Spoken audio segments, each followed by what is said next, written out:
जयंती का दिन है।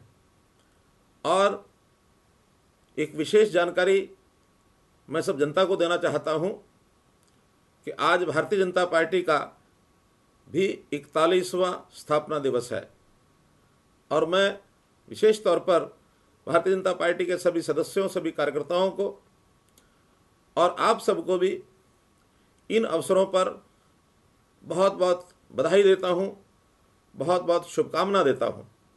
और मैं आज के दिन सभी पार्टियों के सब सदस्यों को, सब कार्यकर्ताओं को, सब नेताओं को ये अवश्य कहना चाहूँगा कि ये जो अवसर चल रहा है, कोरोना का संकट और इस संकट में से उबरना, ये हमारा सबका दायित्व है। इसको हम पार्टी लाइन से ऊपर उठ करके समाज की सेवा के नाते से सब मिल करके एकजुट होकर के काम करें। जैसे गत रात्रि 9 बजे प्रधानमंत्री श्री नरेंद्र मोदी जी के सुझाव पर हम लोगों ने 9 मिनट के लिए महाशक्ति का आह्वान करने के लिए आज सभी हरियाणा वासियों ने जो एक साथ घरों की लाइटें बंद करके दीपक जलाए, मोमबत्ती जलाई, टॉर्च से रोशनी की, मैं इस सफल कार्यक्रम के लिए आप सबका धन्यवाद करता हूं। भारतवर्ष में कोरोना के जिस प्रकार से केस बढ़ रहे हैं, 4067 कन्फर्म केस है, जिसमें 297 रिकवर हो चुके हैं, 109 लोगों का देहांत हो चुका है। इसी प्रकार यदि हरियाणा की मैं बात करूं तो हरियाणा की में इस बीमारी के 90 कन्फर्म केस हो चुके हैं, जिसमें से 29 रिकवर भी हुए हैं। एक व्यक्ति की आज मृत्यु भी घोषित हुई है। कोरोना हरियाणा में भी प्रवेश किए हुए 1 महीना हो गया है, फिर भी चर्चा ये है कि हरियाणा के इस प्रकार के प्रयत्नों से हमें हानि बहुत कम हुई है, नुकसान बहुत कम हुआ है। सबसे पहले आपको याद होगा कि हरियाणा का जिस दिन विधानसभा बजट का सत्र समाप्त हुआ था 4 मार्च को, उसी रात को इटली से भ्रमण करने के लिए जो लोग वाया राजस्थान आए हुए थे, 14 पर्यटक गुरुग्राम के मेदांता अस्पताल में उनको लाया गया था। वे सभी 65 वर्ष से ऊपर की आयु के थे। एक ऐसे पर्यटक के साथ वो रहे थे जिसे एम्स नई दिल्ली में टेस्ट में कोविड पॉजिटिव पाया गया था। अस्पताल में डॉक्टर सुनीता कटारिया, उनकी अध्यक्षता में वहाँ के डॉक्टर्स ने, नर्सों ने, पैरामेडिकल स्टाफ ने एक पूरी टीम के नाते से उसकी देखभाल शुरू की। मित्रों, इतना अच्छा इलाज उनका हुआ है कि 14 में से केवल एक ही मरीज अब वहाँ पर उपस्थित है। 13 मरीज ठीक होकर अस्पताल से डिस्चार्ज हो चुके हैं। हैरानी की बात कि केवल 2 मरीज ऐसे थे जो थोड़ी बहुत अंग्रेजी जानते थे। बाकी सब लोगों को अंग्रेजी नहीं आती थी, हिंदी नहीं आती थी, सब लोग अपनी इटली की भाषा बोलते थे। लेकिन मेदांता अस्पताल विशेष रूप से ऐसे समय में जब उनको इस बीमारी के इलाज का कोई अनुभव नहीं था, तो भी इस सफल एक प्रकार से कार्य के लिए मैं मेदांता के सभी डॉक्टर्स, खास करके डॉक्टर सुशीला कटारिया, उसकी टीम का धन्यवाद करता हूं कि उन्होंने अपने परिवार के लोगों को रिस्क में रख करके भी बिना डरे अच्छे प्रकार से इन मरीजों का इलाज किया और आज सफलतापूर्वक 13 मरीज ठीक होकर के अस्पताल से डिस्चार्ज हो चुके हैं।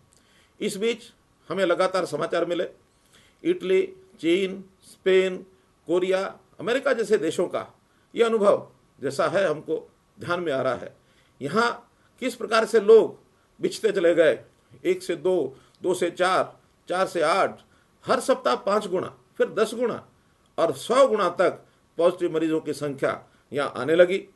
हम लोगों ने इसके ऊपर काम करना शुरू किया और जब ये चिंता हुई कि ये भयानक बीमारी है तो इसका बहुत गंभीरता से हमको सारा काम करना पड़ेगा। हमने इसके लिए सबसे पहले पंचकुला में कॉल सेंटर बनाया, एक हेल्पलाइन चालू की। बाद में तो समय समय पर और भी हेल्पलाइन चालू की गई। कुल 4 प्रकार की हेल्पलाइन भी आज चालू हैं। हमने एक crisis management group, chief secretary हमारी मैडम, उनकी देखरेख में, नेतृत्व में हमने एक मैनेजमेंट ग्रुप बनाया और जिस प्रकार के भी कार्यक्रम अपने लोगों के बने थे, चाहे सरकारी कार्यक्रम, राजनीतिक कार्यक्रम या फिर सामाजिक, राजनीतिक, हर प्रकार के कार्यक्रमों पर, क्योंकि कोरोना का जो प्रचार प्रसार वो एक प्रकार से लोगों की भीड़ इकट्ठी होती थी, एक दूसरे से मिलते थे, उसी में आगे फैलाव होता था। हमने सबके कार्यक्रमों पर रोक लगा दी। मेरे अपने कार्यक्रम सभी मैंने 15 मार्च के बाद एकदम सब स्थगित किए, और जितने संस्थान थे उनको भी एक एक करके बंद करना शुरू किया। सबसे पहले आंगनवाड़ी केंद्र, इनको हमने बंद किया। जो विद्यालय छात्राओं की परीक्षाएं, कक्षा 8 से 8वीं तक की बोर्ड की परीक्षाएं, उसके ऊपर हमने तुरंत रोक लगाई। जितने भी स्कूल थे, स्कूलों को सबको बंद कर दिया। बाद में हमने कॉलेज को भी बंद किया। पहले 31 मार्च तक बंद किए थे, बाद में लगातार अभी तक वो बंद चल रहे हैं।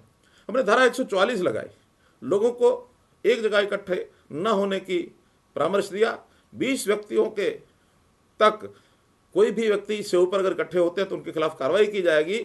बाद में ये संख्या हमने 5 व्यक्ति तक सीमित कर दी, ताकि 5 से ज़्यादा लोग इकट्ठे न हों। और जिस प्रकार से गंभीरता बनती चली गई, प्रधानमंत्री जी ने 22 मार्च के लिए जनता कर्फ्यू का आह्वान भी किया, और 5 मार्च को जनता कर्फ्यू एक सफल कार्यक्रम गया। जनता की एकता ये उस समय प्रदर्शित हुई। और ठीक सायंकाल 5 बजे जिस प्रकार से वहाँ पर ताली थाली शंखनाद करके, और जो सेवावृत्ति लोग थे, राष्ट्र रक्षक लोग थे, उनका धन्यवाद हमने किया। उससे भी एक एकता ये हमको नज़र में आई। जितने भी व्यवसायी थे, जितने औद्योगिक इकाइयाँ थी, उन सबको भी कहा कि आप भले ही अपने उद्योग को बंद करें, किसी भी कर्मचारी का, किसी भी आपने अपने मजदूर का वेतन कटौती नहीं करनी है। और इस प्रकार से हम जितने भी प्रबंध कर सकते थे, सोशल डिस्टेंसिंग ये आह्वान किया गया कि हर व्यक्ति एक दूसरे से कम 5-6 फुट की दूरी बनाकर रखे, स्टे एट होम इसका पालन करे, सैनिटाइज करे अपने आप को, ताकि हम ये जो चीन से जो प्रारंभ हुआ कोरोना का ये रोग फैलते फैलते दुनिया में फैल गया, हमारे देश में भी जैसे फैलना शुरू किया, इसकी सावधानियां हमने बरतनी शुरू की। हरियाणा के अंदर एक जागरूकता नागरिकों में भी आए, अधिकारियों ने भी खूब बेहतर काम करने शुरू किए। एक वरिष्ठ IAS अधिकारी डिस्ट्रिक्ट एडमिनिस्ट्रेशन की सहायता के लिए हमने सब जगह भेज दिए, ताकि जल्दी से जल्दी इसको हम कैसे काबू पा सके। डिस्ट्रिक्ट एडमिनिस्ट्रेशन की सहायता ये किस प्रकार से और अधिकारी जाकर के करते हैं। मुझे खुशी है इस बात की कि पूरा एडमिनिस्ट्रेशन, जनता, कार्यकर्ता, जिन लोगों को इस चीज़ की जानकारी मिली और ये मंत्र सोशल डिस्टेंसिंग का जैसे ध्यान में आया, सब लोगों ने बहुत ही एक प्रकार से गंभीरता से इस काम को करना शुरू किया। आखिर जो लोग बेरोजगार हो गए थे, मजदूर छोड़ करके अपने फैक्ट्रियों को, अपने व्यावसायिक संस्थानों को, और वो घर बैठ गए थे, बल्कि पलायन करने भी लग गए थे, हमने ऐसे समय पर लोगों की सहायता इसका करने का काम भी अपने हाथ में पहले उठाया। हमने सबसे पहले उनकी सबकी आर्थिक सहायता की जाए। पहले से जो कार्यक्रम चल रहा था, मुख्यमंत्री परिवार समृद्धि योजना, जिसमें 6.5 लाख परिवारों को हमने मार्च के 15 तारीख से ही सहायता देनी शुरू कर दी थी। 31 मार्च तक 4,000 रुपया प्रति परिवार, लगभग 6.5 लाख परिवारों को ये सहायता हमने की। इसी प्रकार से जो 3.5 लाख परिवार हमारे कंस्ट्रक्शन के काम में लगे थे, बिल्डिंग कंस्ट्रक्शन बोर्ड उसके जो सदस्य, इसी प्रकार 6.5 लाख परिवार BPL के जो मुख्यमंत्री परिवार समृद्धि योजना में नहीं आए थे, ऐसे असंगठित मजदूरों की लगभग 1.5 लाख संख्या। इस प्रकार से हम लोगों ने 11.5 लाख ये परिवारों को भी सहायता दी है। 6.5, 11.5 ऐसे 18 लाख परिवारों को ये सहायता पहुंच गई है। इन सबको भी 1,000 रुपया प्रति सप्ताह ये सहायता लगातार जा रही है। अभी तक कुल 360 करोड़ रुपए ये खर्च किए जा चुके हैं, और मुझे लगता है कि 1200 से 1500 करोड़ रुपए मासिक खर्च की ये संभावना बनती है, जो हम लगातार करते रहेंगे। न केवल आर्थिक राशि हमने इनको दी है, बल्कि केंद्र सरकार की योजना से 3 महीने का राशन ये भी हमने डबल किया है। अप्रैल माह का जो राशन है वो जारी किया जा चुका है। इस बीच में प्रधानमंत्री जी ने लॉकडाउन की घोषणा की 24 तारीख को, और 24 तारीख से लगातार 25 से लेकर इस समय तक सफल लॉकडाउन ये हरियाणा में लगातार चल रहा है। प्रधानमंत्री ने गरीबों की सहायता के लिए प्रधानमंत्री गरीब कल्याण योजना ये शुरू की, जिसमें 1,70,000 करोड़ रुपए की राशि ये किस प्रकार से लोगों में बांटी जाए, इसका एक विस्तृत कार्यक्रम ये उन्होंने दिया। हमने भी हरियाणा में ऐसे गरीब लोगों की सहायता के लिए हरियाणा कोरोना रिलीफ फंड इसकी स्थापना की और इसमें सब लोगों ने खुल करके योगदान करना शुरू किया। लगभग 10,000 लोगों ने इसमें अभी तक योगदान किया है। 40 करोड़ से ऊपर की राशि इसमें हमको प्राप्त हो चुकी है। जो कर्मचारियों को भी हमने अपील की तो इस समय तक लगभग 2.25 लाख कर्मचारियों ने इसमें अपना योगदान कर चुके हैं और 68 करोड़ रुपए से ऊपर की राशि का आश्वासन उन्होंने दिया है, जो अपनी आय में से, मासिक आय में से वो कटवा करके और बैंक खाते में जमा कराएंगे। अब जहाँ तक लोगों को आइसोलेशन में रखना था, घरों में रखना था, स्टे एट होम की बात कही, तो आवश्यकता होती है उनकी आवश्यक वस्तुएं और आवश्यक सेवाएं, इसको उपलब्ध कराया जाए। 26 वस्तुओं की सूची जारी की कि 26 वस्तुएं उनको घरों में बैठे हुए ये प्राप्त होंगी। जितने किराने के दुकानदार हैं, जितने भी सब्जी के दुकानदार हैं, इन सबको भी एक वेबसाइट के ऊपर हमने पंजीकृत किया और सबको कहा कि होम सप्लाई इसको सुनिश्चित करें। एक सप्लाई चेन हमने बनाई और उस सप्लाई चेन के लिए वॉलंटियर्स, इन वॉलंटियर्स को भी हमने रजिस्टर किया। मुझे खुशी है कि लगभग 70,000 वॉलंटियर्स ने अपने नाम दर्ज कराए। प्राय सब लोगों को, चाहे वो डॉक्टर्स हैं, चाहे पैरामेडिकल स्टाफ है, नर्सेज हैं, अथवा कोई सोशल एक जिसको कहना चाहिए कम्युनिकेशन, उसके लिए काम कर सकते हैं, डिस्ट्रिक्ट एडमिनिस्ट्रेशन में सहायता दे सकते हैं, ऐसे सब लोगों को हमने काम में लगाया है। इसी प्रकार प्रवासी मजदूर, ये एक ऐसा विषय कि जितने भी ऐसे कर्मचारी और मजदूर थे, उन लोगों को लगा कि एक बहुत लंबे समय तक कहीं न चले, तो इनको भी घर में जाने की अपनी एक जल्दी हुई, ताकि लोगों में ये प्रचार हुआ कि हम जल्दी से जल्दी अपने घर चले जाएं। अब ये एक बड़ा विकट स्थिति ऐसी बनी कि जब मजदूर इकट्ठा होकर के बाहर निकलने लग गए, एक तरफ सोशल डिस्टेंसिंग का विषय था, दूसरी तरफ इन कर्मचारियों का होता हुआ इकट्ठ, और खास करके हमें जब समाचार मिला कि उत्तर प्रदेश की सीमाओं पर भीड़ लगी है, चाहे वो पंजाब से आने वाले मजदूर थे, हरियाणा के थे अथवा राजस्थान के थे, ये सब मजदूर हरियाणा में से होकर के पलवल बॉर्डर और इवन दिल्ली के लोगों ने भी जिस प्रकार से बॉर्डर के ऊपर, सीमा के ऊपर बहुत बड़ा जमघट कर दिया, एक बड़ी कठिनाई से ऐसे 2 दिन लगा करके 28, 29 और 30 तीन दिन लगा करके इन बॉर्डर्स को खाली कराया गया, सुरक्षित उनको उनके अपने स्थानों पर, गंतव्य स्थानों पर पहुंचाया गया, ताकि सोशल डिस्टेंसिंग लंबे समय तक इसका उल्लंघन न रहे। और बाद में उसी दिन सभी अंतर्राज्यीय और अंतर जिला सीमाएं ये भी उन्हें सील की, ताकि कोई व्यक्ति हरियाणा से बाहर और हरियाणा से बाहर से हरियाणा में ना आए, एक दूसरे जिले में भी प्रवेश न करें। सोशल डिस्टेंसिंग का और लॉकडाउन का सख्ती से पालन करने के लिए ये हमने व्यवस्था की है। अब घरों के अंदर भी हमको भोजन, पैक्ड राशन, इसको भेजने के हमने काम किया, और मुझे खुशी है कि इसमें न केवल सरकारी व्यवस्था बल्कि सामाजिक संस्थाओं ने, उन्होंने भी काम किया।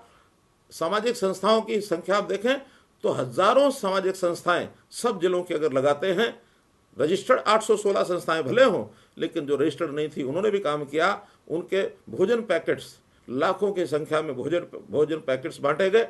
उन्होंने अपने भवन हमको ऑफर किए, हर प्रकार की सहायता उन्होंने ऑफर की, और इस प्रकार से इन सब का भी जो सहयोग हमको मिला, मैं उनका दिल से आभार प्रकट करता हूं कि ऐसे संकट के समय इन लोगों ने इस सारे काम में किया।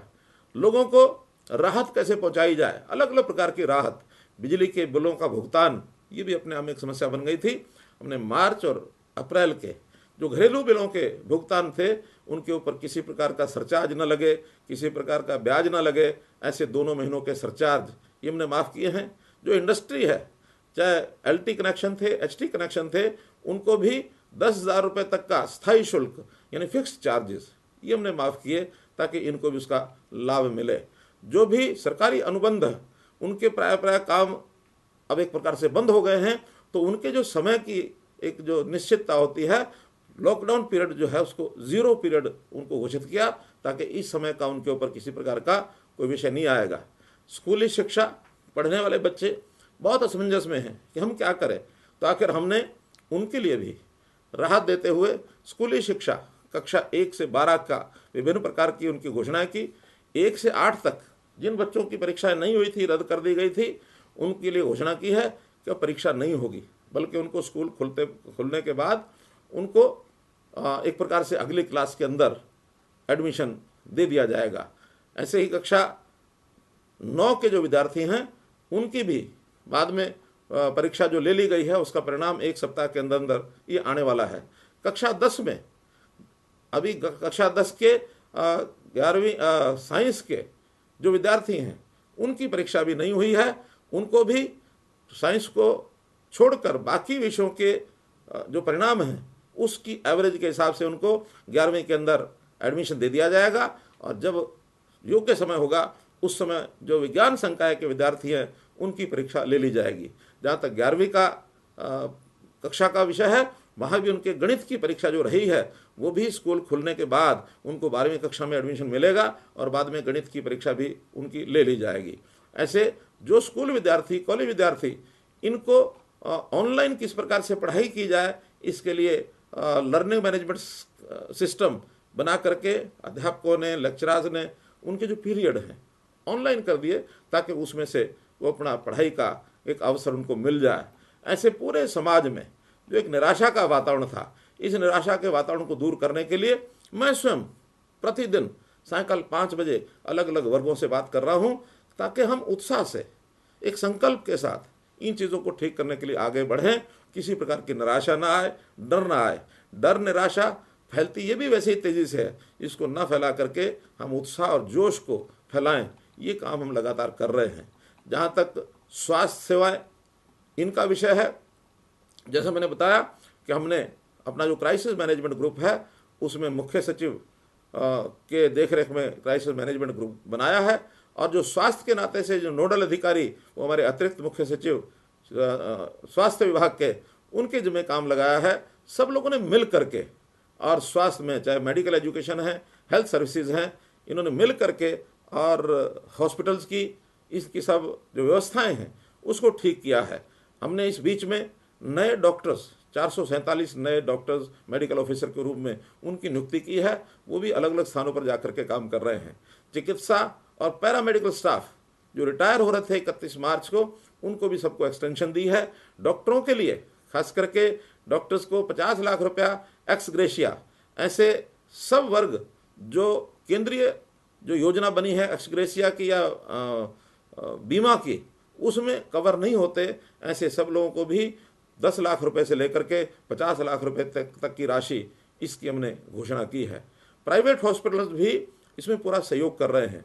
उसमें हमने योजना बनाई है कि 25% बेड ये कोविड के जो मरीज़ हैं उसके लिए आरक्षित कर दिए गए हैं और इसी प्रकार 10 नए हॉस्पिटल कोविड-19 ये स्पेशल हॉस्पिटल बनाने का भी हमने निर्देश दे दिया है।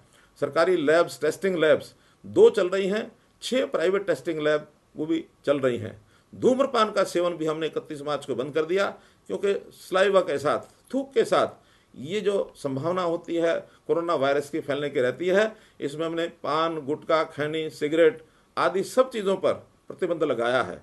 और इसके साथ ही हमने ऑर्डर निकाल करके और पिछले दिनों जब ये विषय आया कि शराब की दुकानें बंद होनी चाहिए, तुरंत हमने शराब की दुकानें वो भी बंद करा दी हैं ताकि किसी प्रकार के नशे से लोग दूर रहें। क्योंकि ये 20-21 दिन का समय ऐसा है, लोग यदि चाहें तो निश्चित रूप से अपनी किसी बुरी आदत को छोड़ सकते हैं। ये भी हमने इसमें एक प्रकार से इनको निवेदन किया है कि हम इस प्रकार की चीज़ों को छोड़ दें।